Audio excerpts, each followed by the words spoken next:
Ladies and gentlemen, welcome to the Detroit Sports Sit Down. My name is Tom Murphy Jr. I'm here with Dan Murphy and Joe Perry. And in just a few short days, the Detroit Lions are going to take the field against the Arizona Cardinals, and Lions football will officially begin. And I cannot be more excited for a team that I think is going to be mediocre because I love football. I love football. I love Lions football. I have tried. I'm 39 years old. I've been back and forth with this team for all these years, and for anybody who's been a Lions fan this long, I know at least my father has been a Lions fan even longer than I have. At least there's someone worse off than you. And he still is optimistic, and I think that's what's happening as this season approaches, and we're gonna get into what the national media thinks about the Lions, and it's not much. But I'm still I'm rooting for these Lions, and I'm excited they're here. And Dan, Joe, how excited are you guys that Lions football is here? Is there any reason to get excited? Could this team make the playoffs? Are they going to be as terrible as the national media thinks? Are you just happy that football's back? Where are we at here, guys? For me personally, I don't know, man. This year has been, I don't know if I'm just broken. Like, I don't know what it is, but I'm just not. You're numb to it? Yeah, I'm just like, I'm kind of the point where it's like, you got to show me now at this point. Like, I'll go all in if they start off like 4-1 or 3-2 or something like that. I'll go in, but until I see it on the field and I see the reason to be optimistic, like, I just don't have it in me anymore. Like, I don't get fired up for the season to start because I've just seen this so many times, and they just haven't been a good football team in so long that it's hard to get optimistic and hard to get excited going into the season for me anymore. And when you do, they'll just stab you right in the heart. They will. You know that's going to happen. I'm willing to have that happen. I mean, I'm willing to. Yeah. But give me a reason to invest my emotion, And I just don't see it. I didn't see it in the preseason. I definitely didn't see it last year. The preseason was bad. I know you don't judge preseason, but when you look that bad, it is hard to be optimistic about and it. Things that we were worried about going into preseason showed themselves. Yeah. Like the offensive line looked bad. Mm-hmm. The linebackers still look shaky. The secondary hasn't looked great. All the things that we were concerned about, they weren't, they didn't give us any reason to feel good about them, in preseason. But and that's why I'm so glad that preseason is over, because it's so easy to try to judge things and look at how the team is going to be and make predictions through preseason. But when you think about it, man, preseason it means nothing. All right, it really does. It's all about what's going to happen this week, because this Lions team has a murderous schedule. It is incredibly especially at the beginning difficult. of the season. And your first game is at Arizona. Now if you go out and lose this game, it gets significantly harder going down the road. So if you start out 0-1 against the team that is, they had the first pick in last year's draft. The worst team last year. Yep. There's no debate about that. They were the worst team last year. Now the Lions are going out on the road, going out west. It's always been a difficult task for the Lions and for any team, really. Traveling, it's difficult, especially that first week. Time zone to change. I mean, you can make all the excuses that you want, but this is where we're going to see the whole team together. Like, the preseason, we didn't see this defensive line that on paper looks fantastic. And we're going to get to see it unleashed on Sunday, and I'm really excited for that. I think that's between that and just seeing Matt Stafford. I want to see Matt Stafford come out and just have a great game. But what I really want to see is this defensive, because if that defensive line is as good as it can be, this season could really go in a positive direction, because a good defensive line can take you a long way. Yeah, they definitely helped the back seven, which we're not too fond of. So if that defensive line is as good as they are projected, then it will help the whole team, because it'll get them off the field and it'll keep our offense out on the field. It'll get us our ball back so we can score more. I mean, that defensive line being as good, that's probably the bright spot of the team. If they're not running on all cylinders, then we got to be nervous, I think. On the other side of the coin, too, you look at the offense, they got to be able to run the football. Like they got to, because that's what they're building this whole team around. You know, before they were building around Stafford, which I still think maybe they should be doing still, but they're building around running game, and that's what they're planning on doing. They didn't go out and get big time receivers. They didn't do this, do that. They went out and put money in the offensive line and draft over the last couple of years, and they went out and got Kerryon Johnson. They went out and got C.J. Anderson. Like they went out and got an offensive coordinator that wants to run the football. That's what he did in Seattle with Marshawn Lynch. That's what he did going back even further when he was with Minnesota and Adrian Peterson. Like that's what he does. He runs the football and then he goes play action for big plays, and that's what they're building this team around. And if they can't run the football, then they're in big trouble. And I just don't know with this offensive line if they're going to be able to run the ball consistently. And if they can't run the ball consistently, they're going to be in third and long situations. And those defensive ends are these big time teams, the Minnesota Vikings and Chicago Bears. They're going to get after him and they're going to beat Stafford up just like he got beat up last year. And that's my biggest concern is can Stafford stay up for 16 games, because he got his ass kicked last year because that offense line was not good and they didn't look good in preseason. And that's my biggest concern about this football team is the offensive line. I just don't think it's very good. But how is that though? How are they not good with all with the high draft picks and all the work that free agent money they put into it? You can't build a line off of free agency. You're going to get those older guys that people don't want. You got to build it through. But they drafted high too. They have drafted, but you got to hit on your draft high. They drafted Taylor Decker. You got to hit on high. those. Glasgow. You know. Yeah. You got to hit on them. You can't just. And those are the three that you kind of depend on. Yeah. But then it's the other two spots that you can't. That they just haven't. They spent a sum in the draft, but obviously not enough. And they spent a lot of free agent money on Lang and Wagner. Yeah, I always forget his name. Well, he's going to be starting this year again. So he's your right tackle. He's another year older. How long can he even last? And there's really there's not a lot of backup too. There's not a lot of depth on this offensive line. And we hoped Crosby. We hoped Tyrell Crosby was going to step up and kind of, maybe push Wagner a little bit. And man, he look bad in preseason, like really bad. Like we were really hoping that he was going to step up and be a guy that can be strong depth and maybe even take Wagner's spot, if not this year, maybe next year. And man, not a good preseason at all for him. And Tom and I went to the first game against the Patriots, and we watched because we were in the end zone, so we had a good end zone view of seeing everything. And man, he just got destroyed, man, just destroyed in that game. And I didn't see anything, in the further games that showed any more improvement from that game. So it's a concern. It's a concern that I don't think they have a lot of depth. I think the guard position with Dahl and Wiggins, I think both those guys are mediocre at best. I don't think either one of them should be starters, but they're in a position where one of them has to be. So, I mean, I can say it until I'm blue in the face, but I think the offensive line's a problem, and I think it's when the season's all said and done, we're going to look back and say, man, they still got a lot of work to do on that offensive line for this team to be competitive. We're going to see, though. I mean, how about a guy like Bo Benchwal? Are you surprised that he made the team? He was one of the undrafted free agents, rookie this year. One of those, he played at Wisconsin.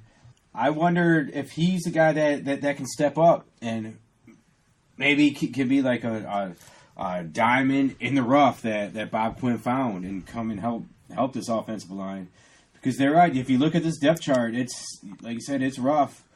You got Taylor Decker, who is starting to become at least a solid starter. He's starting to get over the injuries but he's not great right now, but he could be this year, we'll see. But his backup is Crosby, like you said. And then you got left guard, it's Wiggins and Dahl, who have basically been battling it out for the left guard position, but like you said, not really comfortable with either of them.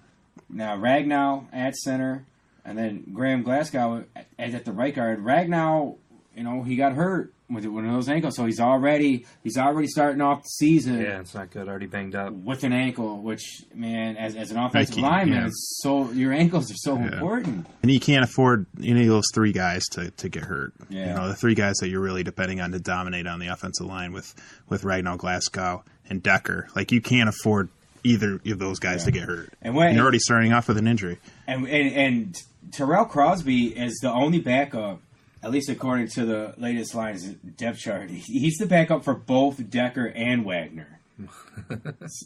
Yeah, and they put a lot of faith in him. And, you know, he was a good draft pick, I thought, you know, because all his credentials coming out of Oregon. But, man, he just didn't have a good preseason. Maybe it's just, you know, he just had a bad preseason. You know, maybe he's had a good camp, and maybe he's gonna pan out.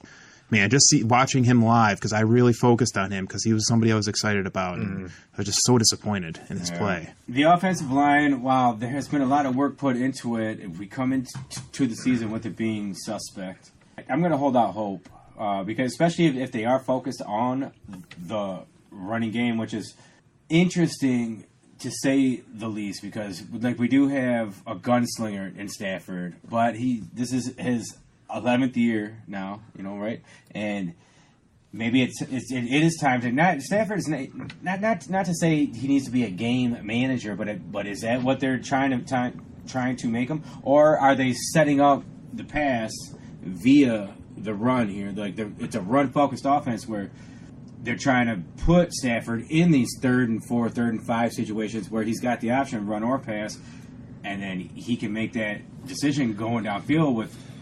But there we have these wide receivers now, which is the next group I want to talk about. Kenny Galladay, is he ready to break out? Yeah, I think he broke out last year. Third year wide receiver also. I mean, like really break, like top 10 wide receiver type deal. I think he can. He's like I said, it's a 3rd year. Normally, wide receivers 3rd year is their big year. He's got the talent. He's got the speed. You saw some of those catches he made last year. He made that diving catch into the end zone on a bomb. That's a tough catch. So I definitely think he can take the next step and be a top wide receiver, maybe top 10, maybe top 12. But it's tough to say. I don't know if he's going to get enough, you know, opportunities to be in that top 10. He will. They got to get him the ball. I know we're going to run a lot, but that's hopefully going to make our drives longer, and we're still going to throw the ball. You know, we're still going to throw it downfield. I see Kenny having a good year. Was Marvin Jones? I think it's a question. I think it's a question mark. I mean, he's been hurt all camp, and he's a question mark. You know, I don't know. He got hurt at the end of last year. He's been hurt most of the training camp. I don't know. We'll see. I mean, hopefully he can be that second receiver and, you know, be what we've seen the last few years, but. I don't know, man. He doesn't have that speed, though. Yeah, man. That's what I'm saying. He never had like breakaway speed. You know, he never had like one attribute that like jumped out at you. He was just kind of solid across the board. But man, when injuries start taking their tolls, you know, especially when you're upper 20s, 29 years old. I mean, man, that's another position I'm worried about, honestly. Because Marvin Jones. How much impact do you think Danny Amendola makes now? Because that's it. That's our main trio right there. It's Galladay, Jones, and Amendola. And I mean, I don't think that trio like strikes fear. They still miss Golden Tate, man. Yeah, or Golden Tate, at least a Golden Tate type player. And that's what Amendola's, you know. That's what he's supposed to be. But he's not even near the caliber of what Golden Tate was. I'm not saying Golden Tate is even going to be that now, or even if he was still on the Lions. Yeah. But the type of production that they got from Golden Tate, you know, the last few years, like they're going to really miss that. And they really missed that after they traded him. Like you could tell, like it was a completely different offense without him. Yeah, on the yards field. After the catch, he's and just kind of a safety blanket for Stafford. But I think we got the tight ends. But that's where Hawkinson probably comes in. You know, maybe Hawkinson's going to take over that role as being that, you know, the guy over the middle. I think he will, and that guy that's the safety blanket for Stafford because he's going to be a big target for him. Yeah. And and Jesse James as well. I mean, they went out and got him. I mean, they definitely had. That was definitely a position that you could probably more than defensive line even that they improved immensely from last season because their tight end position was just horrible last year. Two really solid tight ends. Now last year we had nobody. There was nobody. There was nobody, which was really strange. Because even as much as we hated, you know, that one Ebron, guy, Eric Ebron, Double E, he still was a presence. Like, he still was a good route runner. You had to cover him. Yeah. You know, you had to be alert of where he was on the field. Because he was still an athlete. I mean, Eric, as much as we hate him, because it's more of the off the field stuff. Yeah. And talking and the it was excuses. The way he would and drop big passes and stuff like that. He did. Big passes. But I don't think we would have. I don't want to get into a big Eric Ebron conversation, but I think it was more the off the field stuff, the excuses he made. Because if he didn't talk like that, I don't think the drops and stuff would have been so not prominent. for me, man. Not as bad, but because if he would have caught if he would have been 10 yards down the field catching 3rd and 9s, I wouldn't care what he was saying. If you're always Twitter. playing good, but the guy was he's probably the greatest tight end in NFL history to catch a ball 5 yards upfield on a 3rd and 10. And get tackled, and probably the worst of all time to be 10 yards upfield on a 3rd and 9, and just Stone. Here comes Stone Hands Ebron. Bam, we can't. It was so irritating. The guy would make incredible plays when they didn't matter. But you put the guy Luckily, in a pressure. To some degree, we forget anymore. about some of the plays that he did. Yeah, we do, and that's because he did put up stats. But the point is, when he was gone, they definitely missed something. Well, because they didn't replace. They didn't replace him at all. They didn't. But they did this year, I think, twofold. Because I like Jesse James. They more than replaced him. Jesse James was solid in Pittsburgh. Yeah, he's a tall target and a red zone target. And we TJ suck Hawkinson. It's good to have those two tall red zone targets because that's one thing that we lacked big time last year, and we always lack is scoring touchdowns in the red zone. Yeah. So to have those two guys, 2 plus Golladay, both of those, yeah. And that's why I think because that leaves an opportunities for Golladay to be singled up. Yeah. When you get inside the 10-yard line, where he can get one-on-one coverage, and you can throw fade routes to him, and he can go up and get it because you can't just play the safety over the top right there. Yeah. The safeties have to watch out for the tight ends. Mm-hmm. So that's a huge factor. Yeah. Those tight ends are going to make a huge difference. They really are. Yep. And that's where the running game comes in now, and we have 2 solid running backs, I believe, with Kerryon Johnson and C.J. Anderson. And so we're with now the wide receivers are not A+. The line is not A+ right now. But when you factor in these tight ends, these playmaking tight ends who can block and catch, and now you throw in the running game, which I think is going to be good. Now, again, if the line holds up and they can make holes, these 2 running backs, I think they're really good. I like Ty Johnson too. I liked him when they drafted him, and I liked what I saw in preseason. So they definitely have a really good running back. They're going to use him, and that's our, you call it the replacement of Theo Riddick. Basically, yeah, he's the same type of running back. Yeah, so when you put this offense all together, I think it could be a good offense. I really do. And I think Kerryon Johnson, he got hurt at the end of last year. He seems to be healthy right now, and I love the addition of C.J. Anderson. I really do. I think he's going to be I think they're going to be a great complement to each other, and I think this is going to be a high potent offense. I really do. I think they got the pieces, but especially I think they got the stud receiver in Kenny Golladay. They got the tight ends. They got the running backs. They got the quarterback. And they got parts of the offensive line. But there's some major parts of the offensive line that are missing. And I still think they're probably a year or 2 away from putting it all together. I mean, I hope I'm wrong. I'm hopeful that the offensive line can be at least adequate enough so that these weapons can show themselves. But we'll see. They got to be able to run the ball because everything revolves around the run. Yeah. It's the way this offense is designed. And they got to be able to run the ball. And the offensive line has to perform. Yeah. All right, let's break down this defense switch paces here because for the offense, building around the running game, clock control, time of possession, which means trying to keep your defense off the field, and with the rotation of defensive linemen that the Lions have, if you mix that with clock control with relentless force on the defensive line, just constantly getting pressure, constantly stopping the run and getting to the quarterback, that's a recipe for success. If your linebackers can make tackles and your secondary can make plays downfield, I think that the linebackers are decent enough, and we gotta hope, because I really think the secondary can be good. Darius Slay, everybody knows Darius Slay is an All-Pro. Justin Coleman, they paid a lot of money for a nickel back.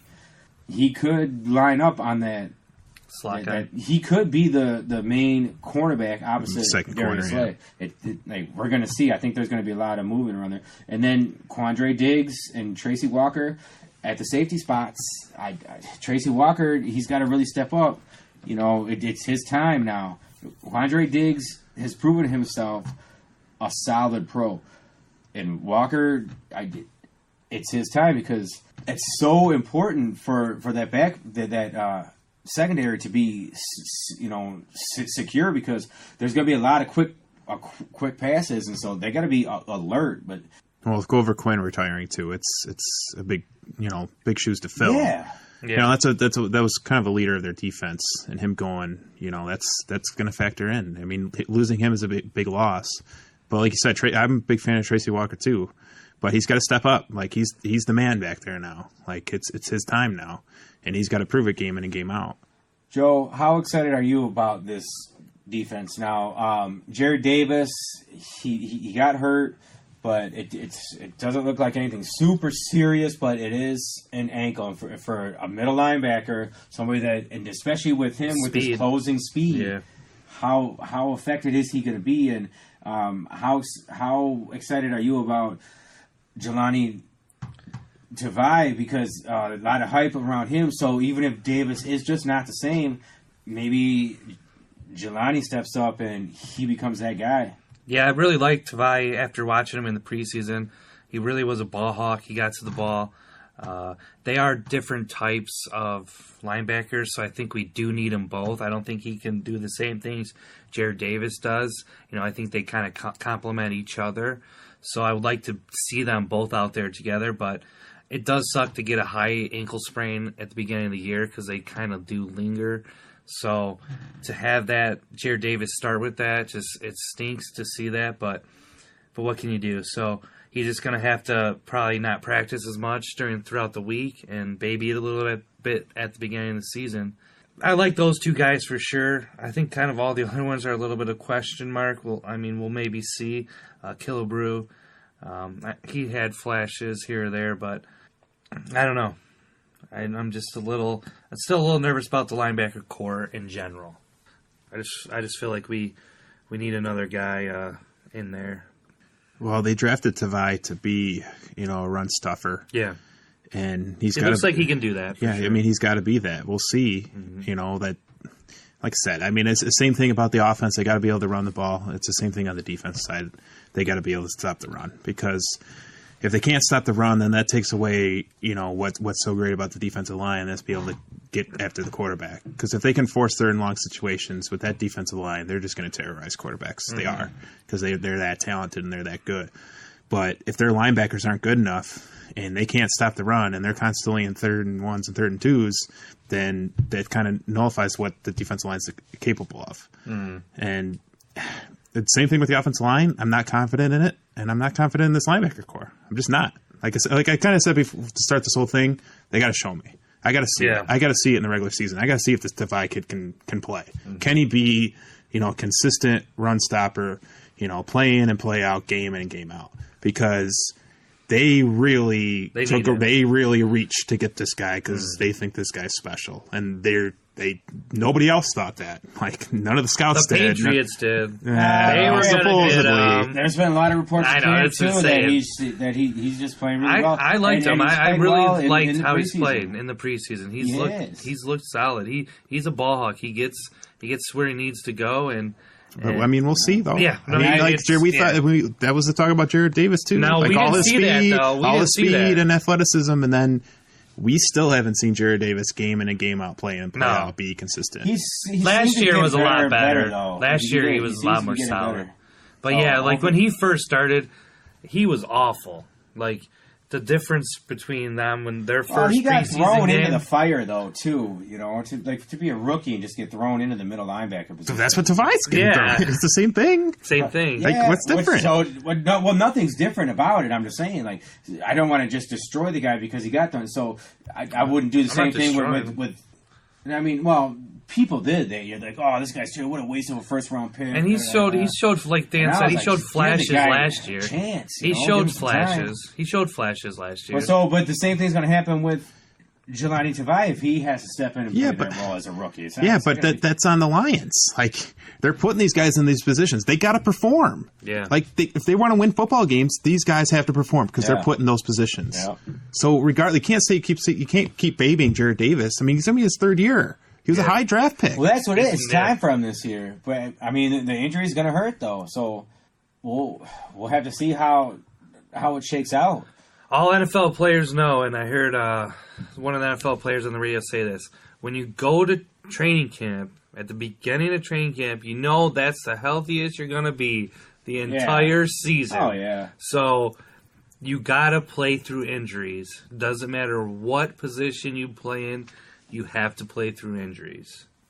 Yeah, but you hate seeing that though. No, like you mentioned, you said a but high ankle sprain. Like, I hate and high those ankle suck. sprains, Like, yeah. they're terrible, and They especially I mean, for any position in football, it's going to suck. But for a linebacker like Jared Davis, who really depends on his athleticism plan. and speed to make up for things, because let's be honest, he makes mistakes. He doesn't always make great reads, but he can make up for it with his speed. And if he's dealing with an ankle injury, that's gonna take away some of his slow speed. him It's just down. going to. Yeah. And I'm telling you, this linebacker core is not good enough. It's just not, and it's going to hurt them. All right, well, let's look at... Okay, I don't want to break down the whole schedule right now, but I do want to talk about looking at the first the first 4 games going up to the bye week, right? We're at Arizona, at home versus Chargers, at Philly, and then home versus Kansas City.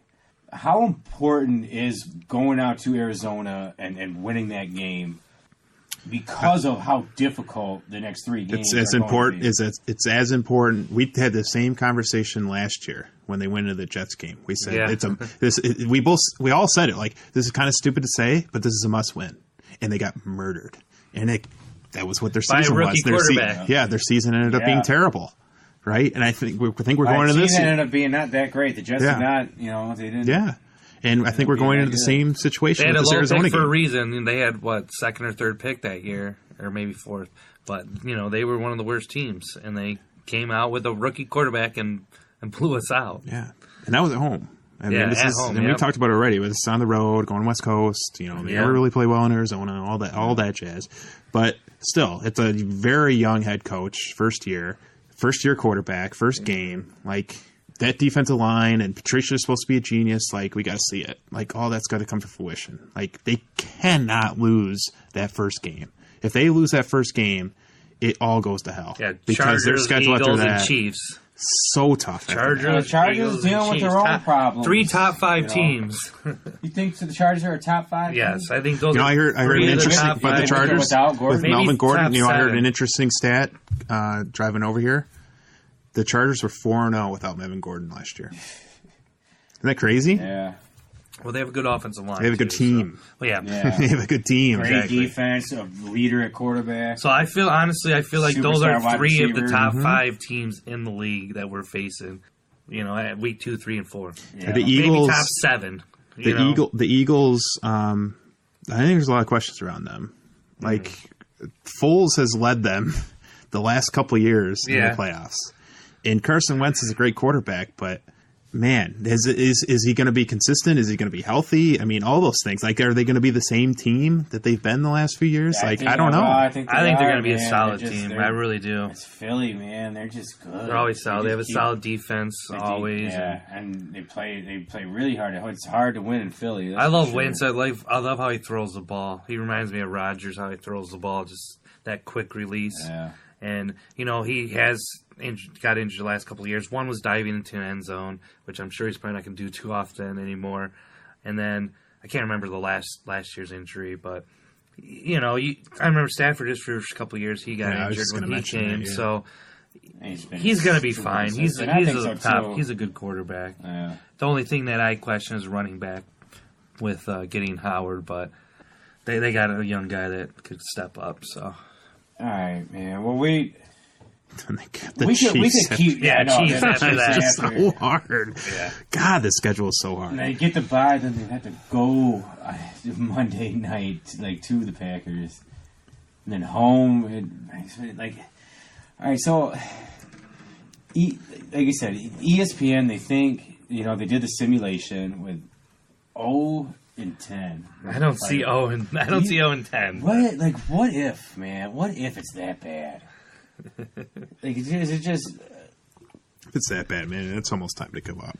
I mean, I'm serious. If they go 1-10 and fire Patricia, like the ESPN simulation said, I don't know what I got. We've given up. Just sell the team. I'm telling you, man. So many teams. We've I spent the year being a Carolina Panthers fan. Yeah, you can't do that. I mean, I just couldn't do it, man. And it's just, but I love football. But am I just going to be a guy without a team who just watches the best game fantasy, every week? and you put everything into college, man. You just watch fantasy, or your fantasy guys. You put it all into college. I mean, for me personally, I coach high school football, so I just got done from a JV game, which was on Tuesday night. Normally it's going to be Thursday, and then I got a high school game on Friday that I coach for varsity, and then Saturday it's Michigan. By the time I get to Sunday, for me personally, this isn't for everybody because everybody's a coach, but for me personally, I'm kind of worn out by the time I get to Sunday. If the Lions just continue to suck, and if they went 0-10 and they fired Patricia, I might just say, man, I'll have a fantasy team, but other than that, I'm done. Just check out. Because I've already said it. Going into this year, for me, it's just me personally. I'm not saying for everybody, and I'm not saying this for everybody, but for just me personally, I don't have it. I just don't have it going into this year. Normally we're always excited. We got to get opening day tickets or the home opener tickets. We got to do this. We got to do that. Which games are we going to go to? And there's excitement around it. And I'm just.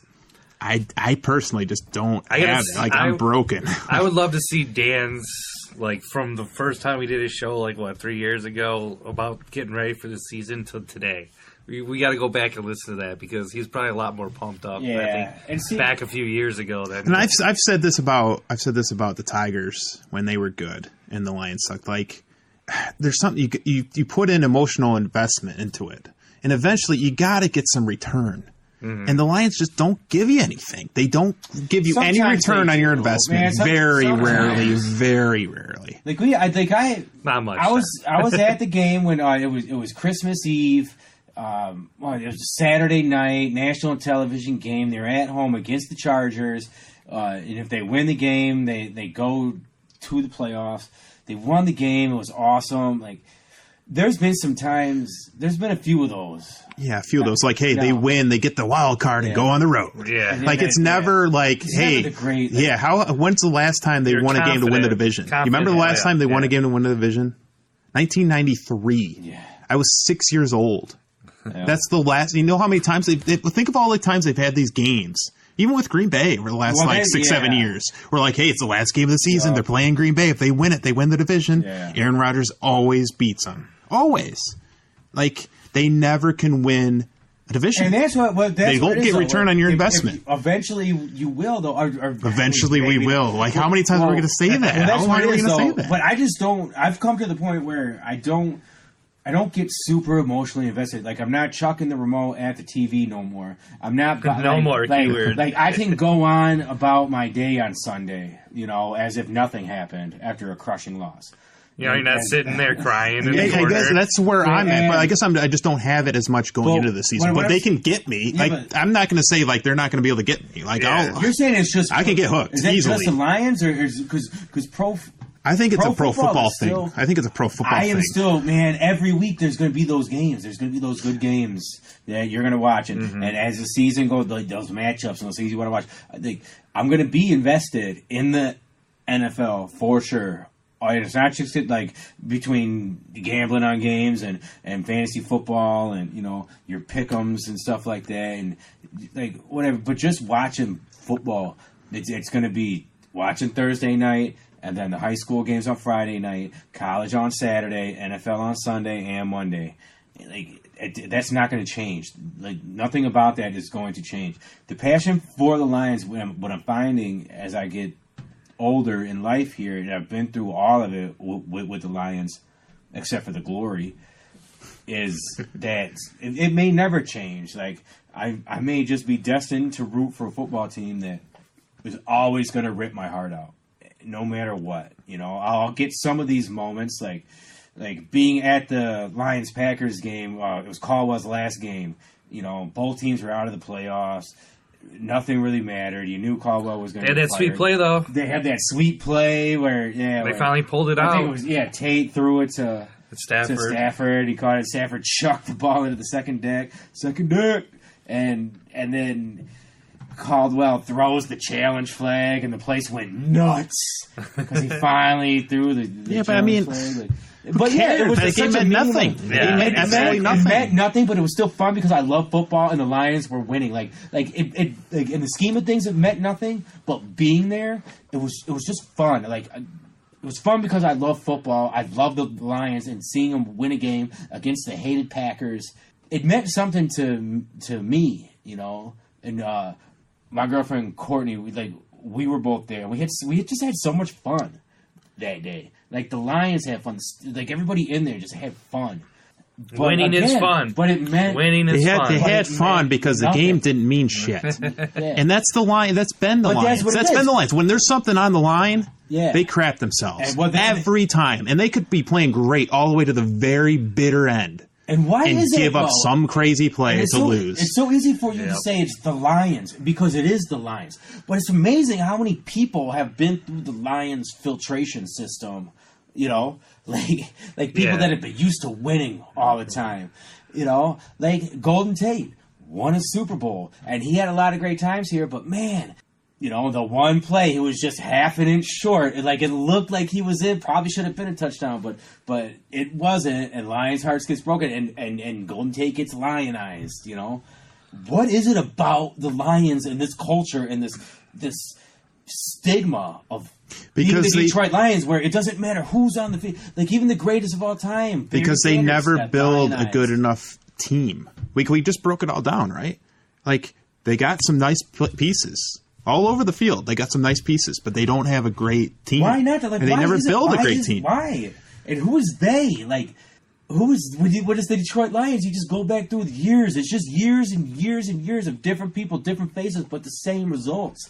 It's eerie, isn't it? Like, it's just. What's the one same thing? I don't understand.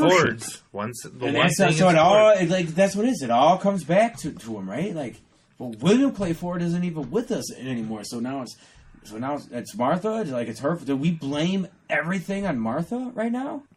It's just a lot of it. Years and years and years. A lot of it, I think. Just being the Lions. The Lions are going to be the Lions. And it's messed up how it's just the same thing, or the same cycle. You know. Maybe Ford sold his soul to the devil or something. I don't know. I'm trying to think of something. Why's it got to affect us, man? I know that we know the curse of Bobby. Well, Lane, I mean, part of it's too, but being done. too loyal. I mean, the Fords were too loyal. I mean, think how they gave Matt Millen an extension after being one of the worst GMs ever.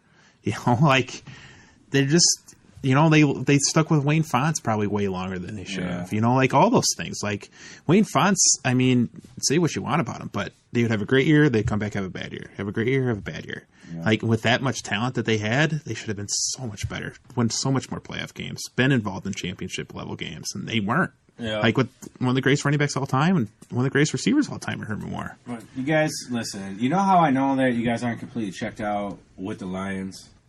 We're sitting here talking about them. And people, we get paid the big bucks to talk about them. People want to, yeah, not yet. People want to hear our opinion. But because we are going to watch, no matter what. We're going to go to games, not as many as we used to, and we're going to go to games. We're going to watch, and we're going to be addicted to football, just like we always are every season. All right, so look, let's get back to. It's going to be a tough schedule, but the NFL, it changes so quickly. There's so many things happen. Certain injuries. Your quarterback could just retire all of a sudden, and now your team's not looking so great. Like, so many things can happen, but this schedule does look very, very tough. So going in after this bye week, it's the bye week is week 5, early bye week, and that's just screwing the Lions again too, man. Because you don't want your bye week that early. I don't think but maybe after that bloodbath they have to run through. Perhaps week 5 might be a good time to have a bye, and it gives you that extra week to prepare for the Monday night game at Green Bay, and then after that you're home against Minnesota. So that's 2 division games after a bye week. What do you guys think, man? So if this team's rolling, if you get out of the first 4 games at 2-2 going into the bye week, and then you can beat Green Bay at home 3-2, and then you get Minnesota at Green Bay. At Green Bay's home. Yeah, at Green Bay on Monday night, which is going to be super tough. But if you can come out and win that game, and say they could be 3-2, at that point, and then you get Minnesota at home. Minnesota, they're going to be strong. Can Dalvin Cook stay healthy? Is Kirk Cousins going to become that star quarterback that some people think he can be, or is this? I think he'll bounce back this year. You think bounce back, or do you think it's just going to be like that, like a mediocre quarterback on a mediocre Minnesota team? No, I think Kirk Cousins is going to have a good year. You think Minnesota's unfortunately, yeah, I do think they're tough. I just, like you said about their run game, defense is going to be good. I do think Kirk Cousins will have a good year. They got good wide receivers. They're a tough team to beat. At home, I think we might have a chance, but on the road, they're tough. And then we go to the Giants. Well, we get the Giants at home, and then we go at Oakland. Which those are 2 winnable games. Very winnable. Well, Oakland, I think, is going to be better this year. I don't think they're going to. I did at that point. It's traveling too. Yeah, and traveling out west, which is always tough. That's a winnable game, though. Yeah, we can win. They did add a lot of talent with all their draft picks. Antonio Brown, so they are a tough team. We can beat them on the road. I mean, it's winnable for sure. Then we got the Bears on the road at Chicago. I think that's a definite loss. They just always struggle in Chicago. We do play Chicago well normally because their defense is going to be solid again this year. But yeah, on the road it's going to be tough at Chicago. And the Cowboys. After that. Now that's home. Now that's a game I would like to go to. And I think that'd be a fun game to go to. Lions, Cowboys. Cowboys going to be here.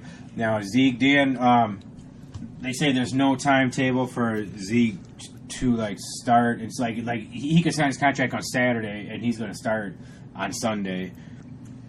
I don't see him starting today, though. You guys think the Cowboys this week? You think the Cowboys are going to be a solid team, or? Yeah. And having them at home, though, I think the Lions could beat the Cowboys. I really do, especially in Detroit.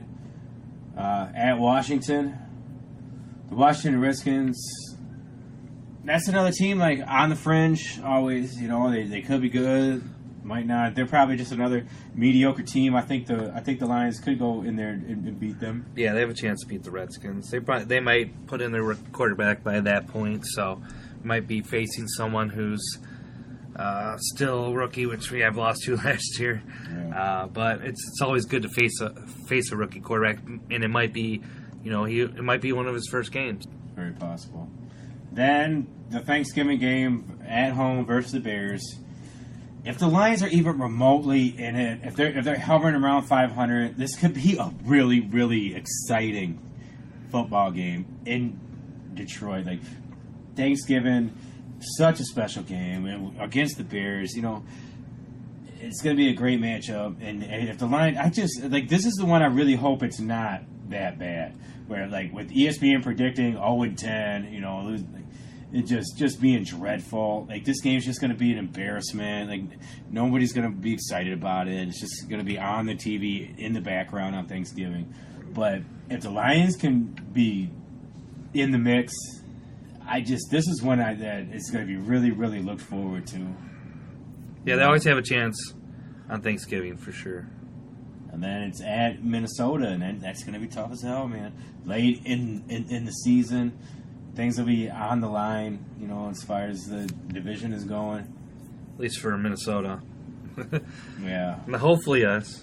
And then after that, this is where things get really interesting because Tampa Bay is not going to be that good, and you're going to have Tampa Bay at home. So for Week 15, if things are on the line there, you get back-to-back games. You got Tampa Bay and you're at Denver, which Tampa Bay and Denver are not highly projected teams this year. It's hard to play a Mile High Stadium, though. That's one thing that going to Denver scares me because of the 1,000 miles above sea level. So teams do have a tough time playing at Denver. Yeah.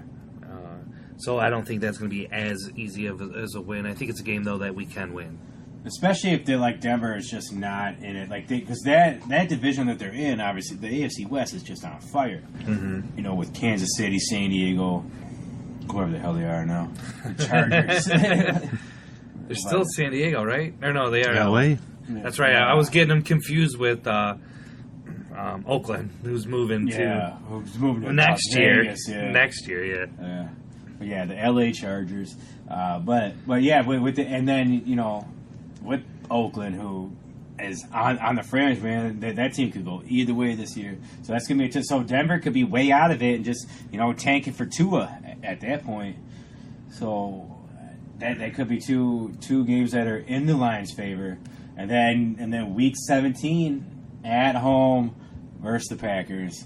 Now, dare we say that everything could be on the line. This could be for the division again. For the division? Everything. Packers against the Lions? Lions, Packers for the division at Ford Field, Week 17. Should we even think about that? Is that this season? Is that something? Should we think that is a way that things can line up for the Lions? Well, I think Packers sometimes don't have great depth. So a lot of times at that point they're depleted. We've seen it the last few years, I feel like, at that point where we just, at the end of the game, or at the end of the season, we beat them. Yeah. The last at least few years. So that's another game. If it's for the division, which I don't see that. I see maybe the Bears going for the division, and Minnesota, I see the other two teams. But it's a game that we can win that late just because of depth that Packers have. Dan, if it came down to the Lions and the Packers, winner takes the division, and it's at home, how much faith would you have? What would be going through your head? Would you be more worried about same old Lions just going to rip your heart out? Aaron Rodgers is just going to crush your soul, or would you be thinking, okay, man, maybe this is it. Maybe being a Lions fan is finally going to pay off. So I've been pretty quiet with how we've gone through the schedule. So I'm just going to give my whole thought on this whole schedule because it's going to go one of two ways, right? Okay, so there's one way, which is what I think is going to happen. They got a 5-game stretch after the Arizona game where they played the Chargers, Eagles, Chiefs, Packers, Vikings. That is absolutely a complete murderer's row. And I don't think they're going to play well. And they can even play well and still go 1-5 in that stretch. Okay, maybe beat Arizona and then lose 5 straight, which is very possible. Okay, similar to a season they had a few years ago where they started 1-7 and then made a run and got involved. Where you start, maybe they might be able to get into playoff contention, and then boom, Aaron Rodgers hits the Hail Mary and takes away all those thoughts, right? So that's one way. That's where I think it's going to go. I think they're going to start off very slow, have a very bad start with their schedule, and then kind of get back into things where they kind of get maybe to finish 8-8, somewhere around there. Maybe there's some talk of the playoffs towards the end, but maybe sneaking in at wild card.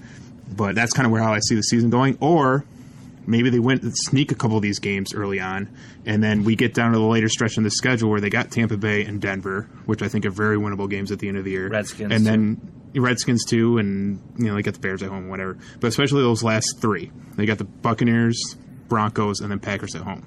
So if they can sneak a couple of those games early that we don't expect, they can be involved at the end. And this is the second outcome it comes down to. They play the Packers, they play Aaron Rodgers, everything's on the line, and Aaron Rodgers beats him again. And just stabs the knife in every Lions fan's hearts. It goes one of those two ways. There's no other way. Like, I've seen both movies play out several times throughout my whole life. It goes one of those two ways. Either they start off terrible, make a late run, get you interested, and then fall apart at the end, or they play really well throughout the whole season, get you really, really hyped up, and then Aaron Rodgers just stabs the knife in your heart. So that's how I see the schedule playing out. I think it's going to be the first option. I think they're going to start off very slow, maybe get back into it later on, but that early schedule is so tough, and I just don't see it playing out well for them. Yeah. Yeah, no, that's a good point, because I do definitely see them, your first philosophy there, working out most because of the brutal schedule, and they can make up those games later in the season, but I only do see them getting like 7 wins. I don't see them, even getting into the talk about maybe making the playoffs and having Aaron Rodgers kick their ass the last game of the season, but I just don't see this team. Like I said, we've seen it last year. I'm back and forth. One of the good team, them play really well, them play really bad. So it still confuses me a little bit. But after seeing everything, I'm looking at 7 and 9. I really 7 and 9, 8 and 8. I think the line. With all that said, I've been very negative on the Lions this whole thing. Right, but I still think they're building towards something, and I think they're on the right path. I just think they're a year or two away from it because I still think there's a lot of pieces, especially the linebacker core and on the offensive line. They got some pieces, but it's not fully there yet, and I think those are going to show. Like, okay, they got some pieces, but they still have some things that are some huge holes that they need to fill that I think they can fill over the next year or two and get to that point where we start talking about them and really get excited going into the season. Like, okay, they can compete. Yeah. They can compete with the Bears and the Vikings and the Packers and maybe have a chance to win the division. Right now, I just don't think they're there yet, and the schedule did not play out for them where I think they're really going to have an opportunity to be competitive for the division. Well, all right, ladies and gentlemen.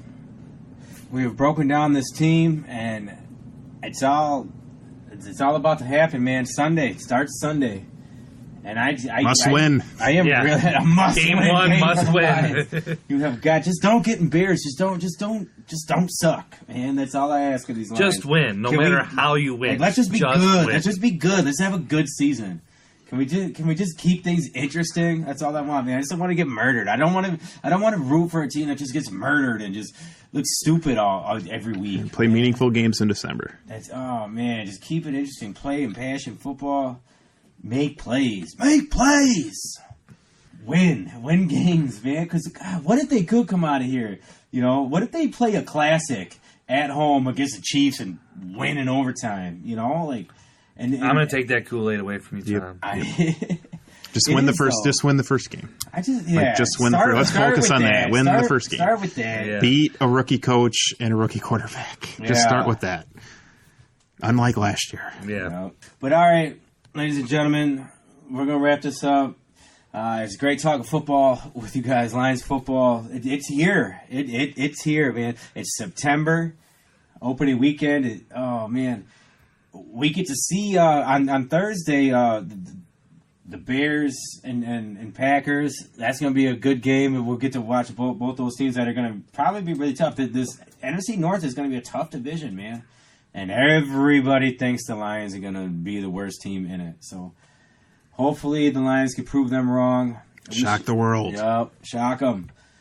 We shall see, and we will be talking about it next week. Week 1 of the NFL is here. Ladies and gentlemen, this is the Detroit Sports Sit Down.